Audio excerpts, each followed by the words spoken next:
Bom dia, meus amigos. Novamente aqui para falar algumas considerações sobre uma situação que está acometendo grande parte da nossa sociedade, e isso pode incluir aí alguns amigos, parentes, familiares de qualquer um de nós, né? É uma situação hoje que deixa de ser política e se aproxima mais do campo da psicologia e da psiquiatria. Vou explicar melhor. Como médico psiquiatra e professor universitário, eu ensino o tempo inteiro os alunos de medicina a entenderem o que é o delírio, né? O delírio é uma alteração de pensamento quando o indivíduo crê firmemente que alguma coisa que não é real está acontecendo. Então, eu vou dar um exemplo, né? Frequentemente nós atendemos pacientes em surto que acreditam que estão sendo monitorados por chips que foram implantados no seu próprio corpo, ou que os vizinhos, amigos, todos estão vendo tudo o que ele faz, ele consegue ter o seu pensamento transmitido pela televisão e ao mesmo tempo a televisão capta tudo o que ele faz dentro de casa, ou seja, ideias totalmente inverossímeis, mas a pessoa crê firmemente nessas ideias, nessas crenças, e ela, mesmo que você apresente argumentações lógicas, fale, não, meu amigo, mas como implantar um chip no seu corpo? Se implantassem alguma coisa você perceberia, cortaria sua pele, na hora você veria. Aí a pessoa vem com uma outra teoria, não, mas implantam quando eu estou dormindo e me aplicam um anestésico que eu nem consigo perceber nada. E além de acreditar firmemente nisso, a pessoa passa a agir de acordo com essa crença. Então, na psiquiatria, esse fenômeno é muito comum em doenças como a esquizofrenia, que a pessoa passa a viver numa realidade paralela. Voltamos para o Brasil e para a situação política. No momento, uma grande parcela de pessoas está firmemente acreditando em teorias da conspiração, e esse fenômeno chama dissonância cognitiva coletiva. O que é a dissonância cognitiva? A dissonância cognitiva é quando você vai em busca de informações apenas para autenticar a sua crença, né? E você só se alimenta de informações que são direcionadas a você. Então, a extrema-direita brasileira, utilizando de situações que a extrema-direita no mundo inteiro faz, que é o quê? Tentar incutir ideias e teorias da conspiração, impedindo que as pessoas chequem essas informações através dos canais de comunicação normais, tradicionais. Com a vedação dessas mídias, né, a pessoa passa a se alimentar só do que é direcionado, né, através de grupos de WhatsApp. Então aí vem a profusão das fake news. As pessoas passam a acreditar firmemente nessas ideias.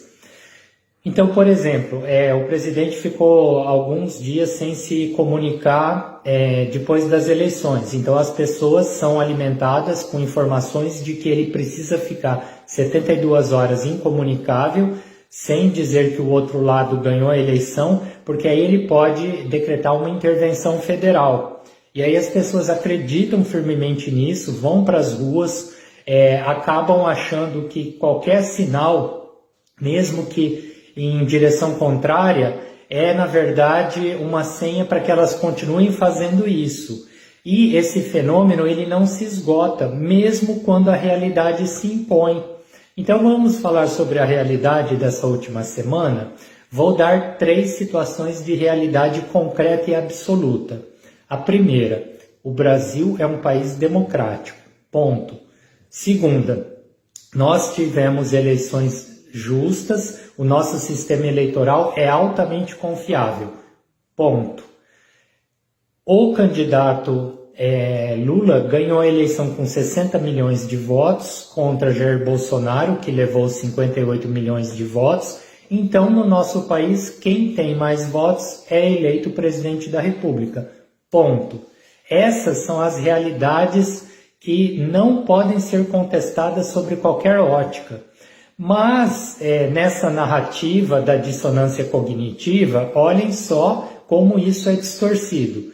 Então, a primeira distorção é que não, que o Brasil não é democrático, que existe um autoritarismo da esquerda que está dentro do judiciário, fazendo com que tudo seja manipulado, né? A segunda questão, as nossas eleições não são confiáveis, é possível que muitas pessoas não votaram no candidato A ou B, ou o voto foi para o outro candidato como uma manipulação eleitoral. E terceiro, o candidato não ganhou porque ele teve mais votos, mas porque existia um algoritmo no sistema eleitoral que fazia com que ele fosse ganhar de qualquer forma. Olhem que absurdos, né? Então essas teorias, elas prosperam porque as pessoas acreditam firmemente nelas, elas não podem se informar pelos meios de comunicação tradicionais. Então, quando a Globo, o UOL, a Band colocam essas informações, essas pessoas que estão em dissonância cognitiva falam, não, olha, eles estão comprados, eles são do lado de lá, eles estão apoiando a esquerda, coisas totalmente inverossímeis. E esse fenômeno está acometendo todas as pessoas que estão aí flertando com essa extrema-direita. E o triste é que essas pessoas não conseguem mudar os seus pensamentos. Então, esse vídeo não é para que você mostre para o teu familiar que hoje está sobrevivendo de teorias da conspiração, mas só que você entenda que isso é um fenômeno coletivo chamado dissonância cognitiva, onde você vai buscar informações que autentiquem a sua crença, mesmo que ela seja totalmente sem pé nem cabeça, né? Então, por exemplo, na minha família tem um familiar muito próximo que dias antes da eleição me disse que estava extremamente preocupado porque se Lula ganhasse, iriam começar as invasões de terra. Meu amigo, Lula ganhou e ele está preocupado em manter o auxílio emergencial para o ano que vem e aumentar o salário mínimo. Nem se ele quisesse, não teria verba para fazer reforma agrária. E se algum sem terra invadisse uma propriedade a partir de 1º de janeiro, o proprietário pediria para o juiz local uma reintegração de posse e no dia seguinte a PM iria lá com toda a sua força desocupar essa fazenda. Não existe possibilidade de invasão de terras no nosso país por conta das leis vigentes.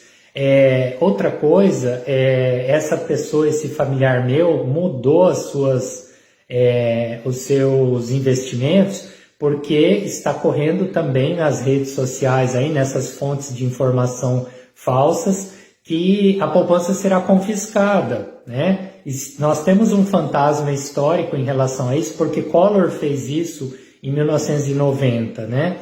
Mas essa informação está correndo e esse familiar foi lá e tirou o dinheiro da poupança porque ele tem certeza que isso vai acontecer. Mesmo que você fale que a chance disso acontecer é praticamente zero, né? Então é triste saber que as pessoas se alimentam disso, porque é assim que lá na Alemanha, em 1930, a Alemanha começou a fomentar o ódio contra os judeus, porque como a Alemanha vivia um período de crise econômica, foi necessário achar um culpado. E aí o culpado eleito pelo Adolf Hitler, que emergiu no poder nessa época, foi culpabilizar o povo judeu pelos problemas econômicos alemães. E aí, daí para a perseguição dos judeus e posteriormente para a sua eliminação, foram poucos anos. E a população alemã comprou essa ideia, né? Esse delírio, essa aberração. Então, no momento, esse fenômeno da dissonância cognitiva, ele acontece, a pessoa se alimenta de fake news, né? Ela acha que o exército está só esperando uma senha para decretar uma intervenção federal e por isso que as pessoas estão alucinadas, desesperadas e mantendo esses protestos que já não têm nenhum tipo de cabimento, exatamente porque elas creem firmemente nessas crenças. Então, daqui 4 anos, quando nada acontecer e você falar para essa pessoa, olha, você viu, sua crença estava errada, ela não vai concordar com você. Ela vai pular na próxima trincheira, criando uma outra teoria, né, para explicar por que essas coisas não se confirmaram. Ou seja, é impossível mudar o pensamento dessas pessoas. Elas estão doentes do ponto de vista psíquico. Então aqui fica o meu recado para vocês entenderem esse fenômeno. Um abraço.